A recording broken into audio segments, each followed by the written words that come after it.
Жылдан жылға күз басталғалы елімізде отын тапшы болады да бағасы шарықтап кетеді.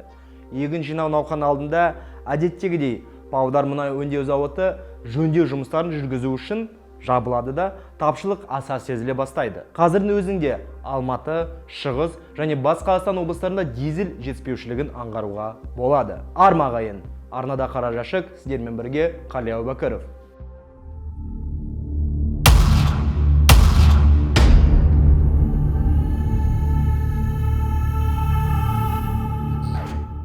Елімізде баршаға мәлім 3 мұнай өңдеу зауыты бар.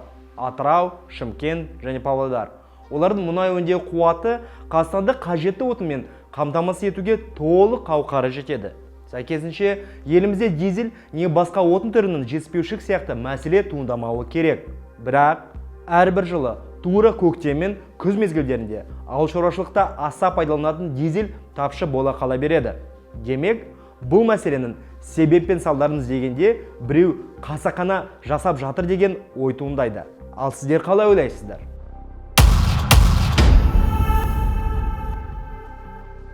Мұнай газ саласының сарапшысы Ерлан Жаукин дизель отын айналасындағы мәселеге қатысты пікірін білдірді.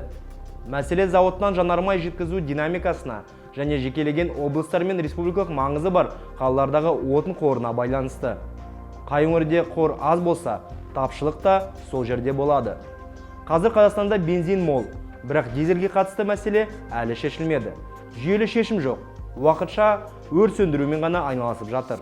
Павлодардағы мұнай өңдеу зауыты жөндеу жұмысы қазан айының басына шегерілуі мүмкін. Зауыт пен Қазмұнайгаз жөндеу мерзімін 2022 жылға ауыстыру мүмкіндігін қарастырып көреді.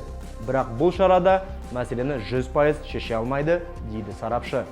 Айта кетейік, елдегі мұнай өңдейтін зауыттар дизель бағасын көтергеннен кейін көптеген жанармай құю желісі отынның бұл түрін сатып алудан бас тартты. Монополияға қарсы агенттік олардың пистолеттегі дизель отын бағасын көтеруіне рұқсат бермей отыр. Ал пайдасы жоқ сауданы ешкім жасағысы келмейді.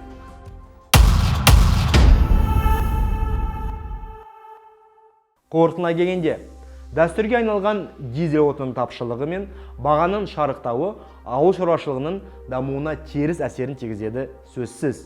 Бұл мәселе түбегейлі тез арада шешілген жөн. Шаруалар дер кезінде қажетті отынмен қамтамасыз етулері керек. Осы салаға жауапты білдей бір энергетика мен ауыл шаруашылық министрліктері шеше алмаса, ендеше жұмыстары көк тиын. Арнаға жазылып, лайк басып, пікір білдіруді ұмытпаңыздар.